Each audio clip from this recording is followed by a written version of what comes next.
All right, Eagles fans, welcome back to another version of our Spotlight Athlete of the Week. This is Alumni Edition. We're going to call it a Throwback Thursday, right? TBT, I think we can do that.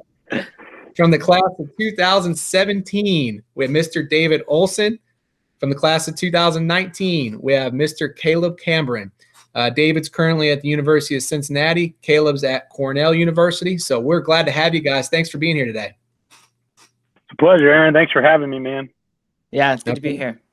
It's always good catching up with our alumni. We've been doing a lot of that lately. Just there's not a lot going on right now, kind of this lull in sports and not being in school. So we want to take the time to really reach out to our alumni, keep spring sports fresh on the table. And we just want to know what you guys are doing most importantly. So we're going to jump right into this. So obviously the last month it's unprecedented. You know, there's been a lot of uncertainties from the start, you know, kind of hearing about the COVID virus overseas to coming here in America and then actually impacting us and changing sports and our lives as we know it. So can you guys kind of walk me through the last couple of weeks, what that journey's been like for you? Start with you, David. Yeah, so I would say, I mean, it's been crazy. We started hearing rumors about school being canceled for the rest of the year around like March 11th, March 12th, which is right around my birthday. So I was like, oh boy, this is going to be a fun birthday. And then, you know, finding out that we're not going back for the rest of the semester kind of just sucked because like I felt like I learned so much better in the classroom than via online. So I was like, okay, like this is actually going to like test like my skills as an academic, like as a student. So it's just been crazy, you know, trying to adjust to like being back at home with my parents and my sister and not having like 8 other roommates that are the same age as me, like on the same time schedule. So it's been crazy, but, you know, it's been good. I think, you know, being able to stay in contact with coworkers and like professors just to like make sure I, you know, get everything done and all that has been good. And they've been so much better about communication, in my opinion. Like they're so much better about, you know, responding within probably 20 minutes when you send an email. So the transition was kind of rough at first, but like once I got in the groove, probably the first or second week of this stay-at-home order, I felt pretty confident and was just sailing towards the end of the semester. That's awesome. Now I have to ask, do you have a curfew at home? Is it like being in high school? I don't think so. Like, I mean, my parents are usually in bed. Like I'll go out and like just to drive and be 11 o'clock and they'll be in bed. So, I mean, I don't think it's like high school at all. I mean, my parents can track my location anyway. So if they've got any questions, they can find me. Yeah. Times have changed. Kayla, what about you? What's your journey been like the last few weeks? Yeah, it was kind of hectic at the beginning. I've been home for about a little over a month now. We were told on a Friday that there were rumors before that. And then Friday was like classes are done for 3 weeks and everyone go home. And then I was gone Tuesday morning, you know, so it was very quick. You know, everybody's saying their goodbyes and, you know, saying goodbye to seniors, you know, it was the last time that you'll see them. And yeah, it was all very rushed. But being home, it's actually been really nice. You know, my mom just finished her last cancer treatment. So it was amazing to be home for that with her, you know, to celebrate. And also her 50th birthday, you know, so there's been a lot of fun going on in my household and we're making the most of it. Absolutely. That's awesome. That's great to hear. And great to hear about your mother, that she's doing well and getting through that process. Yeah, Dave, I'm going to jump back to you. You obviously have a unique perspective. Not only you're a former player, but you're currently assistant coach on our team. Obviously, we're not going to have a spring season. We don't know how things would have played out, but kind of what were you expecting from the team this spring? Yeah, it was kind of a bummer to hear that we weren't going to have a season, but I had high expectations for this team. A lot of the kids on I think we had 11 seniors out of 12 players on the varsity roster. So a lot of experience, a lot of leadership. I thought we could have made a pretty good run. You know, a lot of the other schools around the city had graduated some players, even though we had graduated some players. And I thought we were going to be competitive. You know, the guys were excited for the season. They were in the gym before we even thought about it. They were doing their own open gyms, you know, going to play beach in the summer, just doing whatever to, you know, keep a hand on the ball. And I think they brought a lot of, you know, just energy into the program. You know, we had our open gyms at nothing but net, and they're always asking if we can stay after the allotted time we had, just because, I mean, they were so into the groove of the game and just wanting to be wanting to be the best version of themselves. And I think we could have been a pretty good team. And, you know, it's sad that we're not going to have a season, but I think these guys, they were a special group of guys, and I think they were going to give their all to this program. Absolutely. And just, talked to a couple of the seniors earlier today, and they said the same thing, disappointed, but obviously looking towards the future and, ways they could have other impacts in their lives and other people. So let's talk about a special team. A couple years ago, the 2017 Milford Eagles volleyball team, co-champs of the league, had a tremendous run, 18-plus wins. You guys were both part of that, Dave being a senior, Caleb a sophomore. Talk about that team and why they were so special. I think just like how the team clicked, we knew from day one that it was going to be tough, and we knew we wanted to work our hardest. So for the class of 16, we didn't have a great year, and I just think that when we came to Open Gyms the next season, we realized that we got a special group and that we were able to be competitive.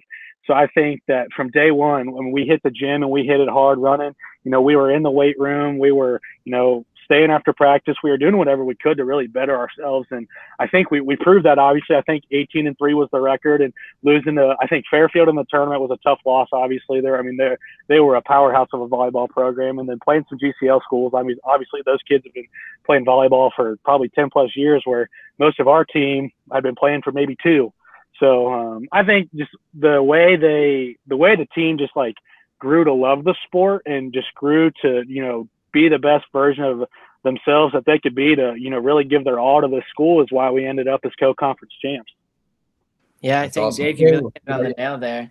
Like, when it's fun, I think it's telling when it's fun. Practice is fun. You really look forward to it, not only just to play volleyball, but to be with the guys and the team. And it's telling of the chemistry, of a team that you work hard. We sweat a lot, but it was fun. Every minute was fun, Yeah, I think that's one of the, most contributing factors is that's when you play the best, when the ball is flying, when everybody's on it, people are soaring in the air. It's just incredible, and that energy is just fantastic. So there's something special about that team for sure. Yeah, Caleb, you give nice perspective. You must be like a coach's son or something. You must have some coaching ties there. Like you give what a motivational speaker. Talk really briefly, Caleb, about last year's team. You graduated in 19. You were first team all-league. For our records, you're the all-time assist leader at Milford history. So talk about what that experience was like for you and, the program last year. Yeah, I think it was really special, to have that opportunity, because I can only give my assists if people complete the hit, and it's good because I could trust my teammates, all of them. I didn't really have any qualms about that. So it makes being a leader easy when, you have people there to support you. And yeah, it was a special time, I look back on it really fondly, for sure. That's great. Thanks for sharing that. Dave, let's talk about your future. Obviously, you're dabbling a little bit of media business there. You've got some work on ICRC. You've broadcasted some of our volleyball and basketball games this year. Talk a little about that opportunity and how you're involved in that. Yeah, so I think it was my junior year, they needed someone to announce a football game, and they asked my dad. And my dad has a journalism degree from Bowling Green State, so that's what he wanted to do. And then one time, I think my first game was a girls basketball game, Roger Bacon versus Chaminade Julienne. And they just asked me to do a game, and I think I was a 3-year basketball manager, and then I coached for a year after. So being able to bring that perspective to the broadcast really added, I think, value. I would know some of the rules that the viewers wouldn't, or that my dad wouldn't, so I was able to describe that. And then just being able to do different sports, studying sport admin at UC is, really grown my love for sports, but I've always loved sports. So being able to do baseball and volleyball and basketball and football, I think has been really fun. But, being able to come back to Milford and do a basketball game on a Saturday morning, like a girls basketball game, I think has been really fun, just because I know most of the coaches, and, I have those relationships with those people. And then, being a boys basketball manager, and then coming back and seeing how the boys are doing is really fun. I think, that really added to my high school career. And then being able to announce, I think it's just so much fun, because you can really get into the game. And sometimes you have to be unbiased, but usually when I was doing a Milford game, I was pretty biased towards the Eagles, because, once an Eagle, always an Eagle. So I think it's been really fun. Being able to do a PA announcing, I PA announced throughout high school, and then going into college. I think it's just a lot of fun to bring some energy into the stadium, and then for this broadcast, being able to bring some knowledge and some energy into those and make those fun for those people that are watching at home.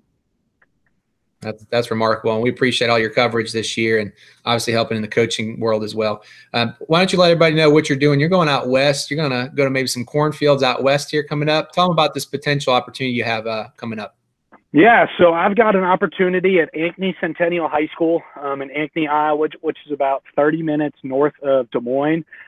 So suburbs of a bigger city out in Iowa, lined up kind of like an assistant AD internship. I'd be out there for a year, just kind of like learning the ropes of a different high school athletic department. I've seen a couple athletic departments in Cincinnati, obviously one being Milford, Roger Bacon, and then crosstown rival over there at Loveland. So I think being able to add, like national school to the resume is awesome. It's a little bit smaller than Milford, about 1,100 students, but they're well known in the state. They're pretty good athletic program, and their AD, Scott Jarvis, is known nationally with the NIAAA. So I'm really excited for the opportunity.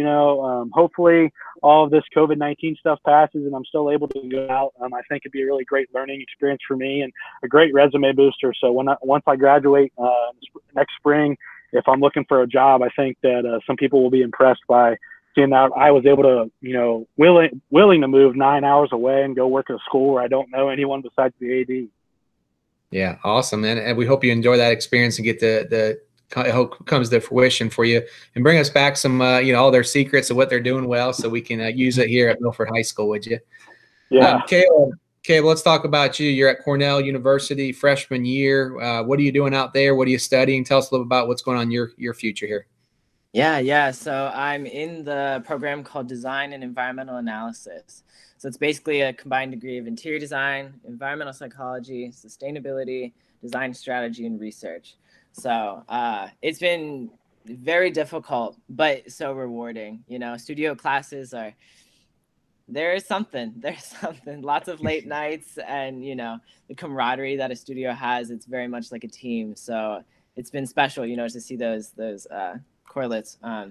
It's been fantastic. I have done a lot of work in the hotel school. There's a hospitality school on campus. So lots of stuff with that, and doing some consulting with different hotels around the area. I also started a student chapter of a professional interior design organization. It's called IIDA, the International Interior Design Association. So it's been fun, lots of new people, new experiences, new places. Living 9.5 hours away is something special. Dave, you're about to experience it. Yeah. It's fun. It's hard, but so good. So good. Yeah, I'm looking forward to what's ahead.